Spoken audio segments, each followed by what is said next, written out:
Houston's housing market just gave us the clearest data we've seen all year, and most people are reading it wrong. We are halfway through 2026. May's numbers just dropped from the Houston Association of Realtors.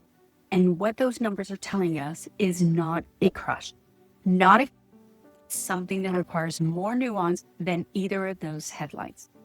It's a market in transition, and the way you respond to that transition right now will determine how much it costs you or how much you save. I'm Marcela Amador with Home Central Real Estate here in Houston, and in this video, I'm going to walk you through exactly what happened in May, what it means if you are planning to sell a home this summer, and what it means if you are planning to buy one. Let's start with the numbers.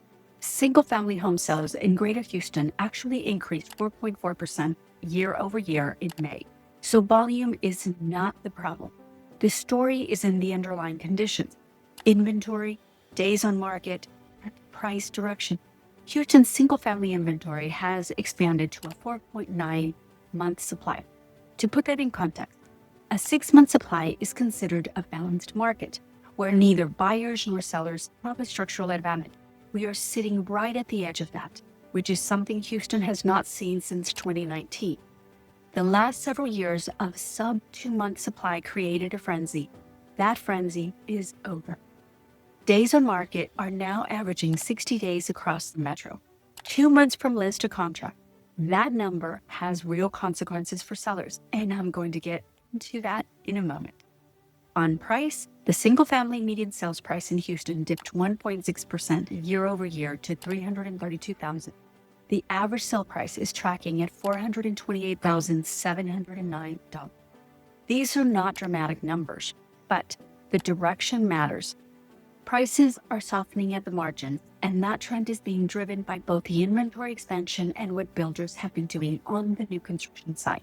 Here is the stat I want you to hold on to. The median price cut for Houston homes that require a price reduction to sell is currently $15,500, representing a 4.4% reduction from the original list price.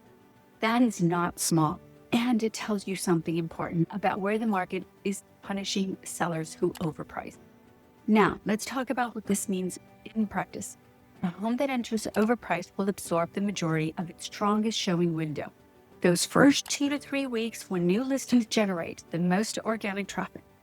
Before anyone seriously engages on price, by the time you reduce, the listing has accumulated days on market. That signals something is wrong to buyers who weren't following from the beginning. There's a second competitive pressure sellers need to understand: new construction.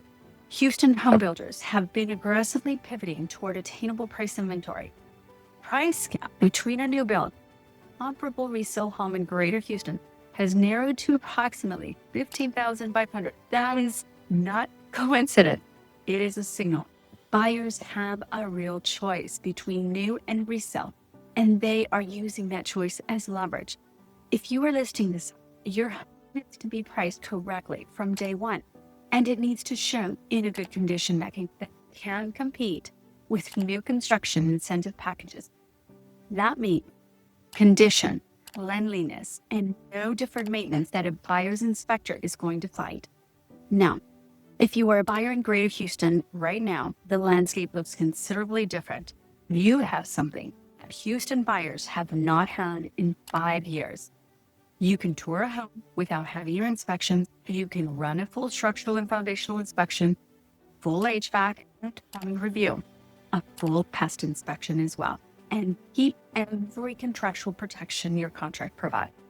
The market will not penalize you for being thorough.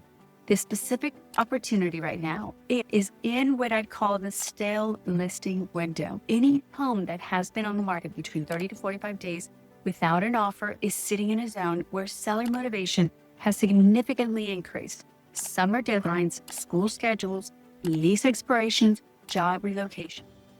Add time, pressured sellers who are already carrying the cost of an unsold.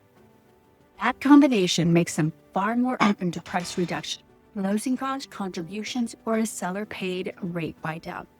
If you are a first-time buyer or a move-up buyer in a $300,000 to $500,000 range, the expanding inventory across master planned communities and 80 Cypress, and the Woodlands gives you more selection than any point in the recent past. The 60-day days on market means you have time to be selective. The market is not breaking. It is resetting to conditions that look a lot more like 2019 than 2021. Sellers who price with precision will sell. Buyers who are prepared and patient will find real value. The wild swings in both directions that defined the past few years are behind us, at least for now. If you are thinking about listing or you're actively looking to buy in the Houston area, I'd encourage you to reach out before you make your next move. The decisions that matter most in this market are the ones made before you hit the market, not after. DM me on Instagram at Marcela Amador Realtor, or call and text me directly at 832-701-4181. I work across the Heights, Humboldt, Pasadena, Pearland, Crosby, Dayton, and broader Houston metro. If this video gave you a clear picture or where the market stands, subscribe to the channel. I cover Houston real estate data every month with no fluff and no hype. I'll see you in the next one.